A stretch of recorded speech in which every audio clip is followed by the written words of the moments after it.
Hello friends, English with newspapers 30 day challenge day 4।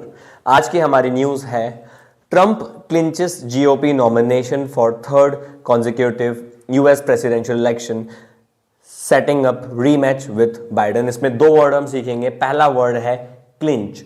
Clinch एक verb होता है। Clinch का मतलब क्या होता है? बहुत आसान है।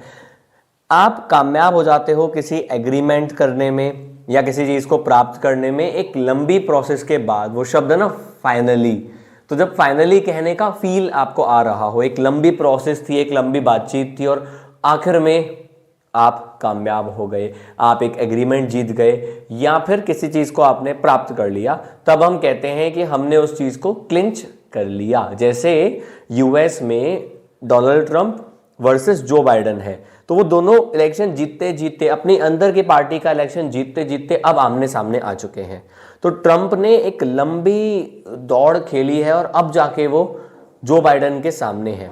तो पहला वर्ड हो गया क्लिंच, यानी एक लंबी बातचीत के बाद, डिस्कशन के बाद किसी चीज को प्राप्त करना।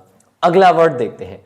अगला वर्ड है हमारा रीमैच। आप इस हेडलाइन में देखिए, रीमैच विथ बाइडेन। अब रीमैच क्यों है भाई? 2023 में जब ये चुनाव हो रहे हैं, आज से 4 साल पहले जब चुनाव हो रहे होंगे, इनके यहां पे 4-5 साल का, 4 साल का रहता है बेसिकली, तब भी जो बाइडेन और डोनाल्ड ट्रंप थे। जब सेम प्लेयर्स या सेम टीम्स मैच कर रही होती हैं दोबारा, उसे हम कहते हैं रीमैच। जैसे मान लीजिए इंडिया और पाकिस्तान ने एक मैच खेला, कुछ दिनों बाद दोबारा से सेम इंडिया और सेम पाकिस्तान ने अगर मैच खेला, तो हम कहेंगे कि उनका रीमैच हो रहा है।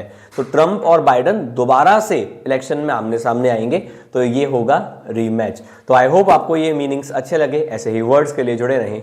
धन्यवाद।